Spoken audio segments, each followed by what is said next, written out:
आपकी खबर, आपका फायदा, आपके साथ मैं हूं Anuya Yadav. Your account has been debited with ₹5,000। अगर ये मैसेज आपके मोबाइल पर आए, और ये शायद रोज आता भी होगा क्योंकि हर रोज आप कुछ ना कुछ शॉपिंग करते होंगे और कहीं का बिल चुकाते होंगे, लेकिन ये मैसेज आपको अगर तब आए जब आपको मालूम ही ना हो कि आपने कुछ खरीदा ही नहीं है लेकिन अकाउंट से पैसे कट गए हैं, तो ऐसे में आप क्या करेंगे? जी हाँ, आप बैंक से शिकायत करेंगे। क्या आपको बैंक पैसे लौटाएगा? जाहिर सी बात है नहीं लौटाएगा, क्योंकि इसमें बैंक की क्या गलती है। लेकिन अब बैंक को ये पैसा आपको लौटाना होगा, भले ही गलती किसी की भी हो। बस आपको करना इतना है कि 3 दिन के अंदर आपको इस फ्रॉड की शिकायत को बैंक में दर्ज करना होगा। पहले विस्तार से खबर देखिए।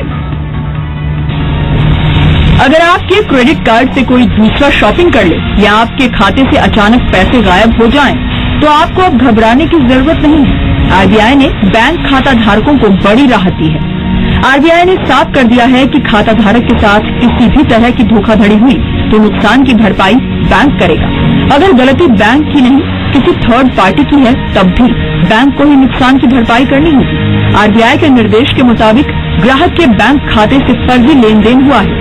अगर वो 3 दिन के भीतर बैंक को जानकारी देता है तो उन्हें कोई नुकसान नहीं उठाना पड़ेगा। ग्राहकों को 10 दिन के भीतर उसके नुकसान की भरपाई कर दी जाएगी।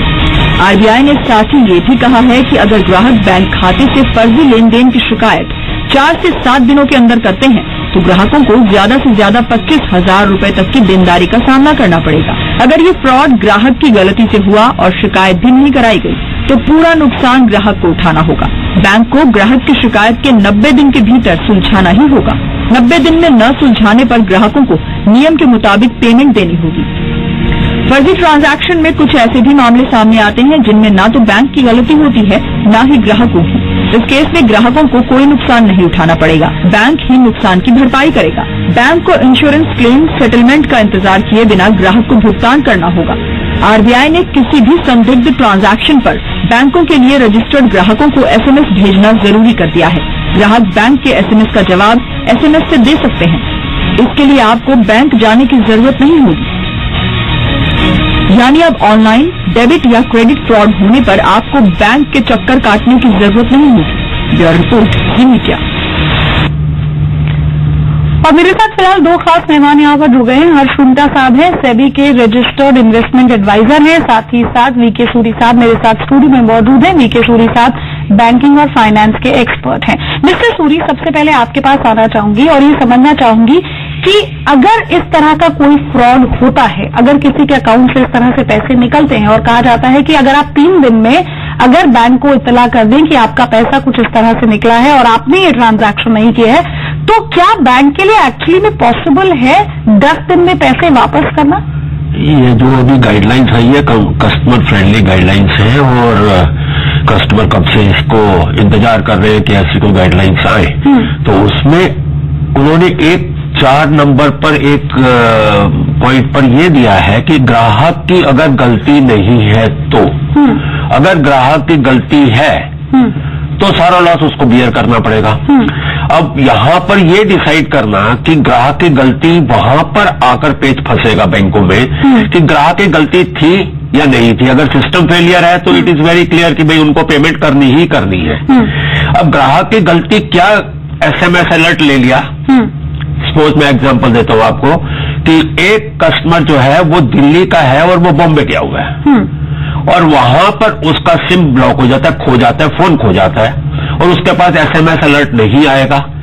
इन द मीन टाइम उसके खाते में फ्रॉड हो गया, उसके पास अलर्ट नहीं पहुंचा, 4 दिन तक वो वहां से सिम नहीं ले सकता, वो दिल्ली वापस आकर ही सिम लेगा, सिर्फ ब्लॉक कर सकता है। उस केस में उसने 3 दिन के अंदर रिपोर्ट नहीं किया। अगर 7 दिन में रिपोर्ट किया है तो उसको मुआवजा जो है 5,000 से लेकर 25,000 तक मिलेगा।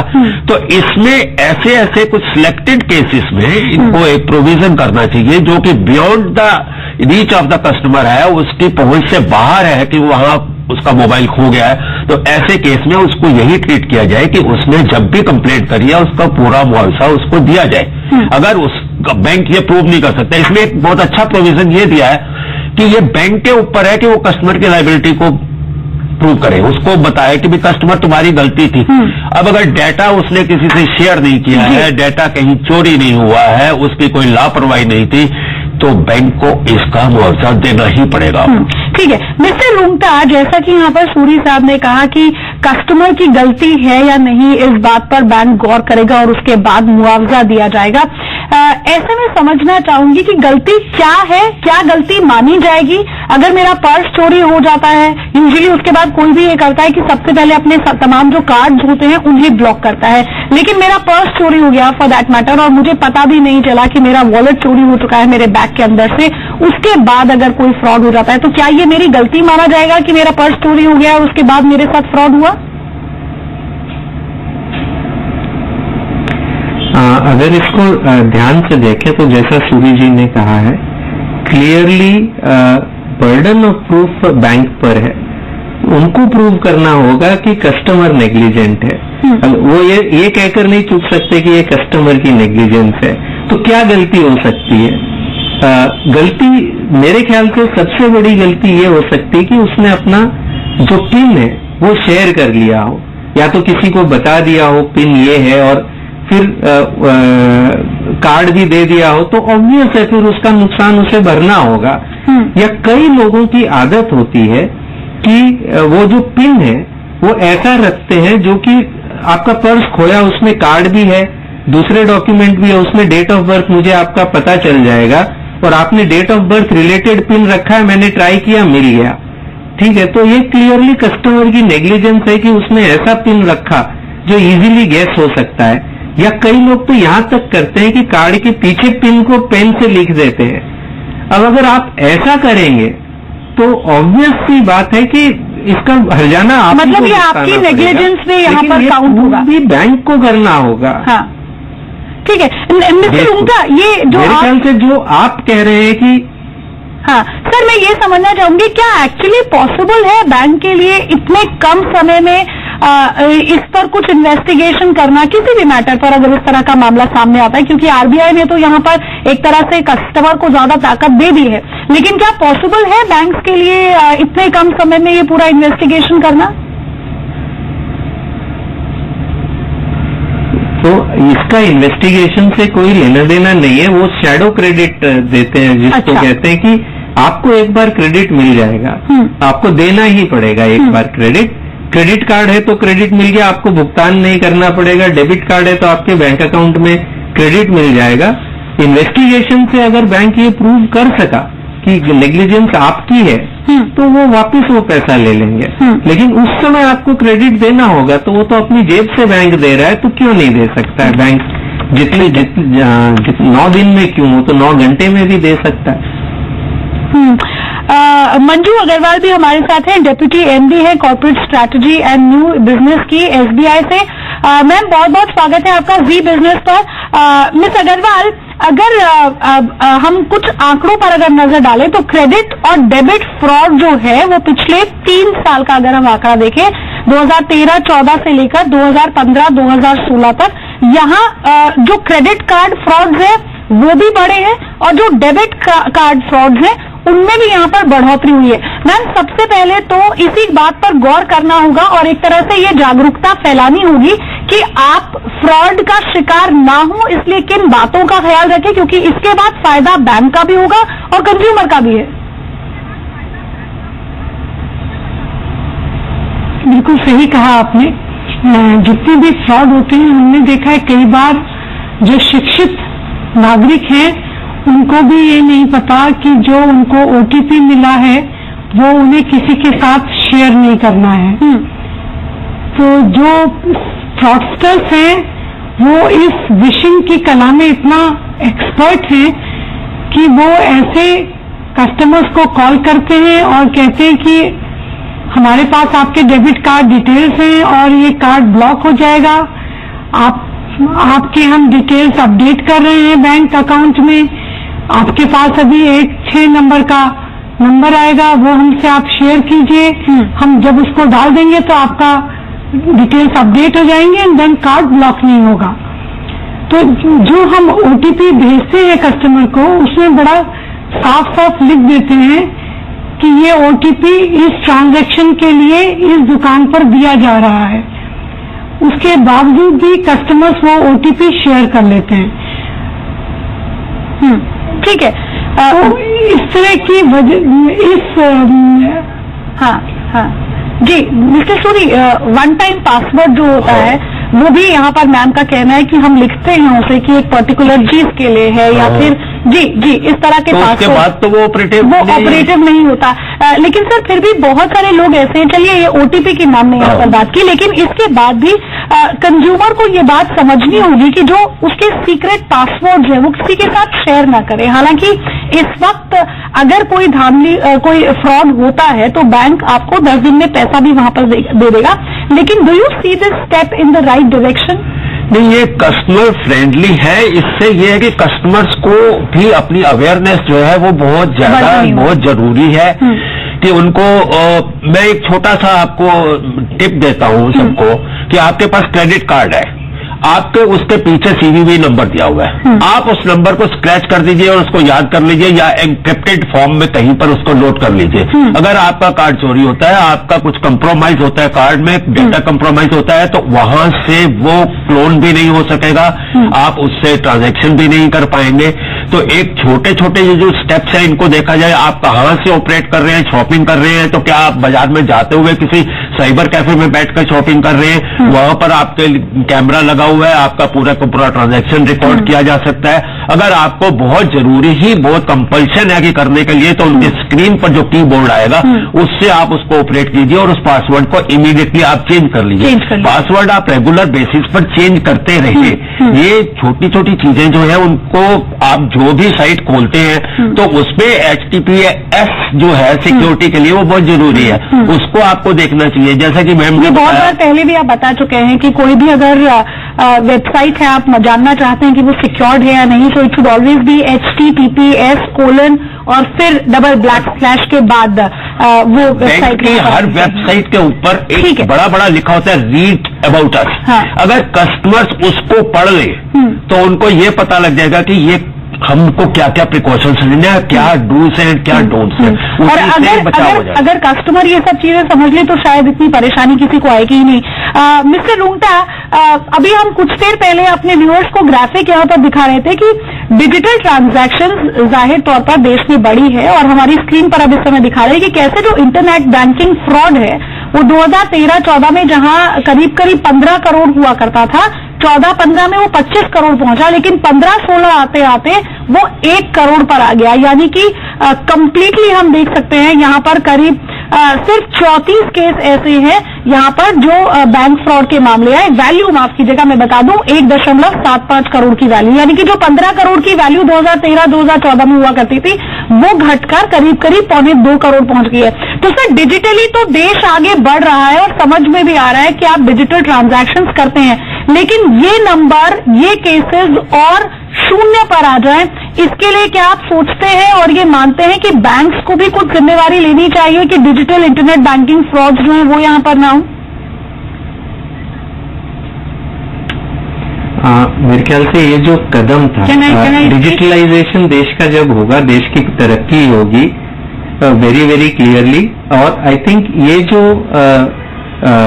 RBI के जो रेगुलेशंस आए हैं इससे इस बात को फिलिप मिलेगा, क्योंकि अब कॉन्फिडेंस रहेगा कि मैं अगर डिजिटल, बहुत से लोगों को डिजिटल यूज करने में डर लगता है क्योंकि रूल्स क्लियर नहीं थे कि अगर फ्रॉड होता है तो इसका पेमेंट कौन करेगा।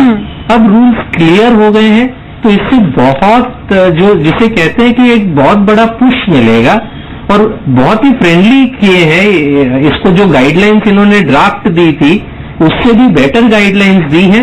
इससे बैंकों को भी अच्छा होगा, ग्राहकों के लिए भी अच्छा होगा, क्योंकि सिचुएशन क्लियर है कि किस सूरत में ग्राहक को पैसे देने और किस सूरत में बैंक को पैसे देने।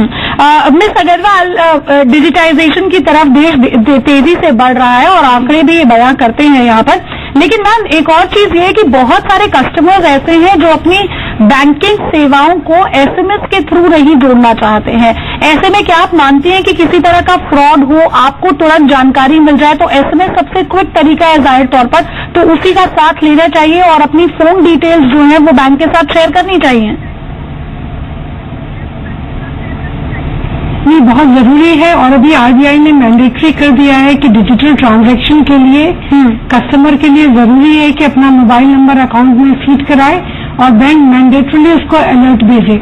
ऐसे कस्टमर जो अपना मोबाइल नंबर नहीं देंगे उनको हम मैक्सिमम एटीएम में कैश विड्रॉल की सुविधा दे सकते हैं, डिजिटल ट्रांजैक्शन की सुविधा नहीं दे सकते हैं, because it is very important for the customer to learn immediately after a withdrawal or any transaction is made into his account। तो ये जरूरी कर दिया है आरबीआई ने, ये बैंक के भी हित में है और कस्टमर के भी हित में है। आप जो कस्टमर जागरूकता की बात कर रही थी, एक चीज मैं आपको बताऊं, स्टेट बैंक ने एक ऐसी एप्लीकेशन बनाई है जो हर कस्टमर को अवेलेबल है, जिसके द्वारा वो अपने डेबिट कार्ड को मैनेज कर सकता है जी। जिसका मतलब ये है वो जब चाहे उसको switch on and switch off कर सकता है जी। जब वो कार्ड यूज नहीं कर रहा है उसको स्विच ऑफ कर दे तो उस कार्ड को कोई भी मिसयूज नहीं कर सकता है। तो हम इस एप्लीकेशन के बारे में ज्यादा से ज्यादा कस्टमर्स को अवगत करने बिल्कुल मैम, उसी चीज की जरूरत भी है, स्टाफ के लिए भी कैंपेन, हाँ उसी चीज की जरूरत भी है मैम, क्योंकि जब आपने अभी अभी हमें बताया तभी पता चला कि इस तरह की कोई एप्लीकेशन भी है। विकी सूरी साहब, इस तरह की application can actually solve purpose to ये दूसरे और बैंकों को भी इसमें आगे ये स्टेप उठाना है, अच्छा स्टेप उठाया है एसबीआई ने। और बाकी बैंक जो है अगर उनको अपना सिक्योरिटी मेजर्स और भी ज्यादा पुख्ता करने पड़ेंगे। यानी अभी आप देख लीजिए वर्ल्ड में ओवर क्या हो रहा है कि कहां से आपके वेपन्स चोरी किए जाते हैं और साइबर थ्रेट बना हुआ है। ऐसे में अगर हम कहें कि ठीक है हमारा सिक्योरिटी मेजर्स जो है वो बहुत पक्के हैं, उनमें कुछ नहीं होगा, तो डे टू डे बेसिस पर इसको आवर टू आवर बेसिस पर सिक्योरिटी को हर वक्त चेक करना चाहिए और ग्राहकों को भी बहुत ज्यादा अपने सामान की खुद रक्षा करनी चाहिए। सूरी साहब, एक और बात आपसे ये समझना चाहूंगी कि अगर मेरे साथ कुछ इस तरह का फ्रॉड होता है किसी के साथ भी, तो 3 दिन के अंदर अगर आप बैंक को बता देते हैं तो आपको पैसा पूरा वापस मिल जाएगा। 10 दिन में बैंक को नुकसान की भरपाई आपको करनी होगी। 7 दिन में अगर आप शिकायत करते हैं तो 25,000 रुपए की देनदारी आपकी बनती है। लेकिन ऐसे बहुत सारे केसेस बैंक के पास आते होंगे, क्या 90 दिन में बैंक के लिए पॉसिबल है 3 महीने में इतने सारे cases all over the country शिकायत को सुलझाना? और किसी देखिए ये तो एक प्रोविजन ये है कि आपका नुकसान हुआ है और ये अपेरेंटली प्राइमा फेसी ये नहीं लगता कि ग्राहक की कोई गलती थी, तो वो पैसा इमीडिएटली 10 दिन में उनको वापस करना। अगर ये है कि इसकी ग्राहक की गलती थी तो नहीं तो बाद में उसको सॉर्ट आउट कर दिया जाएगा। एक वक्ता ने भी बोला है कि भाई ये पैसा हम ट्रस्ट पर दे देगा, ये प्रोविजन ये है। लेकिन इसमें 3 दिन 7 दिन और आगे का पीरियड जो दिया है उसमें दोबारा से इसमें रिव्यू करने की जरूरत है कि एक्सेप्शनल केसेस में, जैसा कि मैंने बताया, कोई बाहर गया हो, उसका बाहर चोरी हो गया, उसको SMS अलर्ट नहीं पहुंचा है, वो कैसे रिपोर्ट कर देगा? तो इन केसेस में बैंक को लेकिन सर बहुत सारे लोग बहुत स्मार्ट हैं जो फ्रॉड करते हैं, वो शायद हमसे 2 कदम आगे ही होते हैं हमेशा, और इस तरह की स्ट्रैटेजी वो भी अपना सकते हैं यहाँ पर। वो कैसे क्या अपनाएंगे इसमें? अगर मैं अपना कार्ड किसी को दे दूं, खुद से जानबूझकर मैं अपना कार्ड किसी को दे दूं और वो शख्स शॉपिंग कर ले यहाँ पर या उस कार्ड का इस्तेमाल कर ले, बैंक से पैसे निकाल ले, और फिर मैं बैंक को ये कह दूं कि जी देखिए मैं तो शहर से बाहर थी और मेरा फोन चोरी हो गया था या फिर मेरा सिम काम नहीं कर रहा था, तो ऐसे में आप मुझे कंपनसेशन दीजिए। इस तरह की हरकत भी हो सकती है। इस तरह की हरकत भी हो सकती है। यहाँ पर फिर ये है कि बैंक को अगर ऐसा कोई शक होता है तो उसका प्रूव कराया जाएगा, उसकी कार्रवाई की जाएगी। अगर आपने जैसे कहा कि आपका पर्स चोरी हो गया, उसमें आपका मोबाइल भी था, उसमें सब कुछ था, कार्ड भी था, तो अगर आपने इमीडिएटली FIR लिखवा दी है उसकी, ये FIR लिखवा दी और आपने ब्लॉक करा दिया कार्ड, बैंक को आपने इन्फॉर्म कर दिया। जब तक आपने बैंक को इन्फॉर्म कर दिया, अगर आपकी गलती भी है, सपोज इस केस में आपकी गलती नहीं है, आपने FIR लिखा दिया तो कोई गलती नहीं आपकी, अगर बैंक ये प्रूव भी हो जाए आपकी गलती है, तो उस वक्त तक जब तक आपने रिपोर्ट किया, उससे पहले का जो नुकसान है वो आपको भरना पड़ेगा। लेकिन उसके बाद जो भी अगर ट्रांजैक्शन हो जाती है तो वो बैंक को ही देनी पड़ेगी। ठीक है। मंजू जी, जो बात मैं यहाँ पर सूरी साहब से कर रही थी, आपने मेरा सवाल भी यहाँ पर सुना होगा और पूरी सिचुएशन भी सुनी होगी। आपने बहुत सारे बैंक फ्रॉड के केसेस भी देखे होंगे। मैम, जो मैं सिचुएशन या सिनेरियो डिस्क्राइब कर रही हूँ, ऐसी पॉसिबिलिटी होती होगी, बहुत सारे लोग ऐसे करते होंगे। ऐसे में 10 दिन में उस आदमी को उसके पैसे वापस देना या फिर 90 दिन में इस मैटर को सॉर्ट आउट करना कितना चैलेंजिंग मानती है आप इसे बैंक के लिए? नहीं, ऐसा है, अगर कई बार ऐसा होता है कि आपका एटीएम कार्ड आपके किसी घर के व्यक्ति ने यूज कर लिया और कैश विड्रॉ कर लिया, हाँ। तो एटीएम में तो वी है सीसीटीवी कवरेज, तो based on that we can prove कि आपका ये कौन है या आप इसको पहचानते हैं जी। तो कितने ही कस्टमर्स कई बार कंप्लेंट लॉन्च करते हैं और विड्रॉ कर लेते हैं जी, having seen that the person was from their own family. तो इतना मुश्किल नहीं है। इस तरह से यानी कि डिजिटाइजेशन की तरफ अगर देश बढ़ रहा है, पैसा निकाल के, हाँ, केसेस बढ़ रहे हैं, तो बैंक्स के पास भी बहुत स्मार्ट तरीके हैं ये पता लगाने के लिए कि सच में आप बहुत तरीके हैं पता लगाने के। जी के लिए, हाँ। फ्रॉड्स को डिटेक्ट करने के लिए और कस्टमर्स को और आगे सुविधाएं देने के लिए अभी जो बैंक है, रिजर्व बैंक है, गवर्नमेंट है, इंडिविजुअल बैंक है, वो सब तत्पर है और इसी से ही देश आगे बढ़ेगा। बैंकिंग जो है रीढ़ की हड्डी है, हाँ। अगर यहाँ पर नहीं। रुंगटा साहब, आप कुछ कहना चाहेंगे इस पर? हालांकि मिस अग्रवाल ने तो क्लियर कर दिया है कि हमारे पास बहुत सारे तरीके हैं और ये मैसेज एक्चुअली क्लियर है उन लोगों के लिए जो सोचते भी होंगे कि अगर वो इस तरह का कुछ करते हैं तो उन्हें पैसे वापस आ जाएंगे एंड ऑल। कहीं पर कोई लूप होल तो आपको नहीं नजर आ रहा होगा इसमें। हालांकि आरबीआई ने जरूर यहाँ पर कस्टमर को किंग बना दिया है कि आपका पैसा कहीं नहीं जाएगा, अगर किस तरह का फ्रॉड होता है तो आपको पैसा वापस मिल जाएगा। कस्टमर को किंग बनाया है, लेकिन ऐसा नहीं है कि अगर कस्टमर की गलती है तो भी उसको पैसा मिलेगा। पहली बात, मेरे ख्याल से इस रूल से हुआ ये है कि बैंकों ने, जैसा मिस अग्रवाल ने भी कहा, बैंकों के पास कई तरीके हैं फ्रॉड रोकने के लिए। उसमें से कई तरीकों में पैसे लगते हैं। सॉफ्टवेयर में इन्वेस्टमेंट करना होता है, डेटा एनालिटिक्स में इन्वेस्टमेंट करना होता है। अब उनके पास वजह है उसमें इन्वेस्ट करने की, क्योंकि अब फ्रॉड अगर रुकता है तो उनका नुकसान रुकेगा। तो ये सबसे बढ़िया चीज हुई है, क्योंकि क्लियर हो गया है कि बैंकों को देना होगा अधिकांश केसेस में। उनके पास एबिलिटी पहले से थी, अब उसको वो लोग जो भी इन्वेस्टमेंट भी उसके लिए करना पड़ेगा, अब वो इन्वेस्टमेंट उनको भोगे पड़ेगा, because there is a return in terms of reduction of loss. तो ये बहुत ही अच्छा कदम है आरबीआई की तरफ से। सूरी साहब, आप कुछ कहना चाहेंगे क्लोजिंग कमेंट्स के बाद? ये एक कस्टमर फ्रेंडली स्टेप लिया गया है और जब ये स्टेप उन्होंने लिया, कस्टमर्स को भी अपनी लायबिलिटीज को समझना चाहिए, अपनी जिम्मेवारियों को समझना चाहिए। जैसे आप कहीं फोटो कॉपी कराने जाते हैं अपने डॉक्यूमेंट्स की, तो वो कई बार 1-2 फोटो कॉपी ज्यादा हो गई है तो वो आपको कहेगा फोटो कॉपी करने वाला कि ओके आप छोड़ दीजिए, आपने नहीं लेना आप मत लीजिए। कभी मत छोड़ के आइए उसको वहां पर। आपने अपना पासपोर्ट है, आपका क्रेडिट कार्ड है या कुछ और लाइसेंस, इसीलिए बहुत बार कहा जाता है कि अगर आप रेस्टोरेंट में भी पेमेंट कर रहे हैं तो अपना कार्ड मत दीजिए, they can actually get the fuse. यहाँ पर जेब में उन्होंने एक लगाया होता है मशीन, उसको स्वाइप करते हैं और आपका पैसा निकल जाता है बाद में। तो आप खुद चाहिए, खुद वहां पर उसको स्वाइप कराइए। ठीक है, बहुत बहुत शुक्रिया तमाम खास मेहमानों का हमारे साथ जुड़ने के लिए। रुंगटा साहब, thank you so much. Miss Manju, thank you. और वीके सूरी साहब, आपका भी बहुत बहुत शुक्रिया। आरबीआई ने जरूर आपको यहाँ पर पावर दे दी है और अगर किसी तरह का फ्रॉड आपके साथ होता है तो बैंक आपको पैसे वापस जरूर कर देगा, लेकिन बैंक इस बात की भी पूरी तफ्तीश करेगा कि आपके साथ जो धोखा हुआ है वो सही है, जायज है। हमारी इस खास पेशकश में इतना ही। दीजिए इजाजत, नमस्कार।